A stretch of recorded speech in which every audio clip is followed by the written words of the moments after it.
Shivneri news शिवजन्मभूमी या news चॅनलमध्ये आपल्या सर्वांचे सहर्ष स्वागत।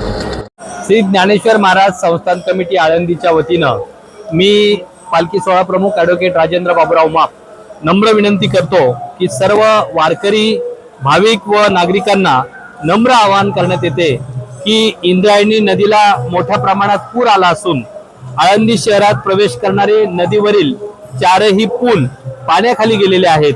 त्यामुळे सध्या आळंदी शहरात येणं सुरक्षित नाही। जे वारकरी व भाविक आळंदीच्या दिशेने प्रवास करत आहेत त्यांनी ज्या ठिकाणी आहात त्या ठिकाणी अथवा त्या लगतच्या सुरक्षित ठिकाणी थांबावं। आळंदीमध्ये येण्याचा कुठल्याही प्रकारे प्रयत्न करू नये। या ठिकाणी पुराची परिस्थिती पाहता आळंदी देवस्थाननं योग्य त्या सर्व दक्षता घेतलेल्या आहेत। महसूल प्रशासन असेल, पोलीस प्रशासन असेल, भाविक भक्त असेल, यांना नम्र आवाहन करण्यात येत आहे की आपण ज्या ठिकाणी असाल त्या ठिकाणी सुरक्षित थांबावं।